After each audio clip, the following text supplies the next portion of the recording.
Tim Was Haji yang dipimpin oleh Muhaimin Iskandar menemukan sejumlah fakta yang mengenaskan. Selain masalah kamar mandi yang kurang, jamaah harus tidur berdesakan. Rasio ruangan untuk tiap jemaah ini hanya 0,8 meter per jamaahnya. Karena kapasitas tenda yang tidak memadai, sebagian jemaah memilih tidur di lorong.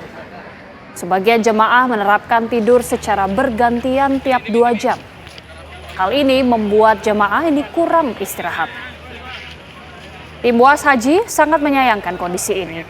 Mereka menyatakan harus ada revolusi penyelenggaraan jemaah haji. Hal ini dilakukan agar masalah pemondokan, transportasi, serta catering tidak terulang setiap tahun.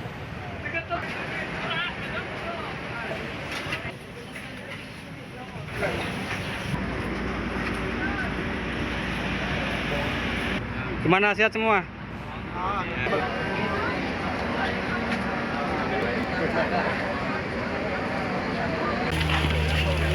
Ini.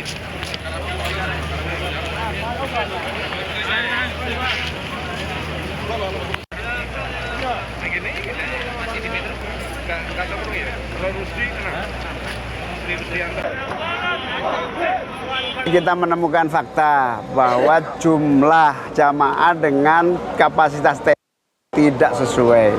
Yang pertama, satu orang cuma 0,8 meter. Sentimeter. 8 meter persegi. Artinya 1 meter nggak nyampe. Mana bisa tidur? Akhirnya tidur di lorong. Ini tidak boleh terulang. Yang kedua, ada tenda yang berlebihan, luas, leluasa. Ini nggak adil. Cara pembagian yang salah. Karena itu setiap tenda harus ukuran per orang per nama, kayak di hotel. Kemudian rasio kamar mandi. Rasio kamar mandi nggak imbang. Mengantri sampai 2 jam. Mengantri sampai 2 jam. Ada yang pingsan.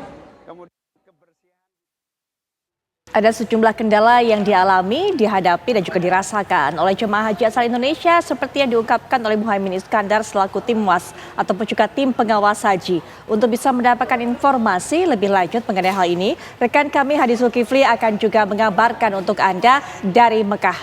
Hadi, Assalamualaikum warahmatullahi wabarakatuh. Silakan. Laporan Anda, Hadi, bagaimana dengan temuan tim Was tadi yang sudah sempat memang kita dengarkan satu persatu yang disampaikan oleh Gus Muhaimin Iskandar? Ya, waalaikumsalam warahmatullahi wabarakatuh, Putri Tola. Benar sekali, evaluasi terhadap pelaksanaan haji tahun 2024 ini memang ada sejumlah catatan ya, walaupun sebenarnya jika dibandingkan dengan tahun lalu itu ada perbaikan-perbaikan. Namun catatannya adalah ada sejumlah kasus yang masih berulang. Di antaranya adalah masalah pemondokan. Untuk di Makkah dan di Kota Madinah, masalah pemondokan relatif lebih baik. Hanya saja catatannya adalah jarak pemondokan dari tempat ibadah atau ke Masjid Nabawi atau ke Masjidil Haram itu terlalu jauh, sekitar 3-4 km. Memang sih ada bus sholawat yang akan melayani para jamaah untuk menuju ke Masjidil Haram. Hanya saja ini sedikit menyulitkan karena waktunya juga sangat terbatas, tidak bisa setiap waktu gitu. Sementara jemaah negara lain itu mendapatkan pemondokan yang relatif lebih dekat, sekitar 1-2 km dari Masjidil Haram.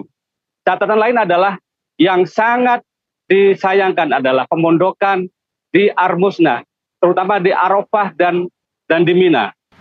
Tadi dini hari maksud saya dan tim Was, ketua tim Was DPR RI, Muhaimin Iskandar melakukan peninjauan di Maktab 44 di Mina. Itu jaraknya sekitar 3,5 km dari Jumarot. Yang sangat menyedihkan adalah kami mendapatkan fakta bahwa kapasitas tenda itu jauh lebih sempit dibandingkan dengan jumlah jamaahnya. Akibatnya banyak jemaah terpaksa tidur di lorong-lorong antara tenda dan tentu saja ini tidak nyaman. Sebagian jemaah bahkan memilih melakukan sistem tidur secara bergantian per 2 jam. Jamaah lain masuk ke dalam tenda, tidur selama 2 jam, setelah itu dibangunkan untuk bergantian dengan jamaah lain. Saya tanya ke mereka, apakah ini cukup untuk istirahat bagi mereka? Mereka jawab, tentu saja tidak cukup. Apalagi ibadah di Mina untuk melontar jumlah itu sangat sangat butuh fisik yang prima karena jaraknya saja itu 3,5 km, artinya pulang pergi itu 7 kilo. Belum lagi cuaca yang sangat panas. Cuaca di Mina kemarin mencapai 46 derajat Celcius. Ini hampir separuh titik didih air. Bagi orang Indonesia yang tidak terbiasa dengan kondisi panas seperti ini sebuah masalah yang sangat serius. Dan kemarin misalkan pemerintah Arab Saudi sampai mengeluarkan warning agar jamaah tidak melakukan lontar jumroh di siang hari karena alasan tersebut. Oke. Catatan lain adalah MCK atau toilet. Di Arafah toiletnya itu sangat kurang. Dan toiletnya juga tidak ramah lansia. Dalam 10 toilet hanya ada 1 toilet duduk. Sementara jumlah atau jamaah haji Indonesia itu sekitar 30%, hampir 30% adalah jamaah lansia. Yang artinya seharusnya setidaknya dari 10 toilet itu harusnya ada minimal 3 toilet duduk untuk memudahkan para lansia ini ketika buang hajat. Dan khusus di Mina tadi malam, saya menemukan fakta bahwa ada jamaah yang terpaksa buang air kecil di samping tenda. Tidak hanya jamaah pria, jamaah wanita pun terpaksa melakukan itu karena antrian di dalam toilet itu sangat panjang, terutama di jam-jam khusus ya. Contohnya di pagi hari atau ketika menjelang waktu untuk beribadah. Catatan lain adalah catering. Cateringnya dinilai oleh tim Was Haji DPR RI itu kurang berkualitas, kandungan proteinnya itu kurang dibandingkan karbohidrat terlalu banyak.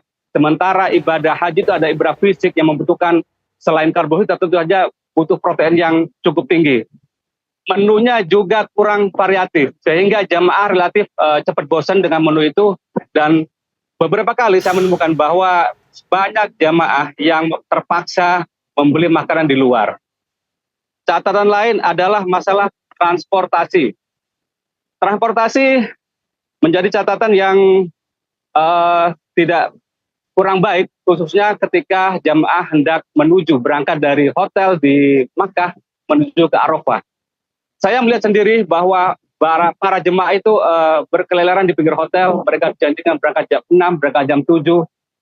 Faktanya sampai 2 jam kemudian, bus yang seharusnya membawa mereka belum datang juga. Sementara sebagai jemaah itu adalah jemaah lansia yang terpaksa tertidur di depan hotel, terlihat sangat lelah, kecapean, dan bahkan ada jadwal keberangkatan yang harus dijadwal ulang, yang seharusnya jam 7 pagi, menjadi jam 3 sore hari. Tentu saja ini akan sangat mengganggu pemindahan jamaah dari Mekah ke Arafah, karena di puncak haji atau ketika harus kumpul di Arafah, itu ada 2 juta jamaah haji dari seluruh dunia dan Mekah dalam waktu yang sama berbondong-bondong berpindah dari Makkah ke Arafah.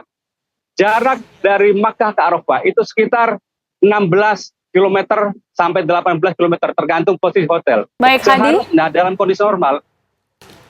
Ya, Hadi, dari Ya, Putri. kondisi realita yang sudah Anda sampaikan, kita juga melihat di layar kaca ini kondisi yang banyak jemaah tidur di lorong, kemudian kondisi kamar mandi yang tidak memadai. Apakah ini sudah ada tindak lanjut dan sudah terselesaikan? Upaya yang dilakukan seperti apa di sana? Tim Was Haji DPR RI kemarin ketika menemukan fakta-fakta itu maksud saya, mereka langsung menyampaikannya kepada petugas haji yang ada di sana, penanggung jawabnya. Hanya saja kondisi ini tidak mungkin diubah atau diperbaiki di waktu ini, di musim haji 2024 ini. Jadi temuan-temuan itu akan menjadi evaluasi dan seharusnya menjadi perbaikan atas kualitas pelayanan terhadap jamaah pada musim haji selanjutnya. Baik, artinya sampai saat ini dan juga ada kemungkinan sampai beberapa hari ke depan ini akan terus sama kondisinya, ataukah ada upaya lain yang bisa dilakukan dalam sisa beberapa hari ini? Prosesi atau puncak ibadah haji itu di Arbusna, di Arafah, Muzdalifah dan Mina, khususnya di Mina, itu akan berakhir di hari ini dan ada juga yang berakhir besok. Artinya jamaah tidak akan lagi tinggal di pemondokan atau di tenda-tenda di Mina, mereka kembali ke hotelnya. Artinya untuk kenyamanan insya Allah relatif lebih bagus ya. Hanya saja kalau ditanya apakah bisa diselesaikan, ada solusi.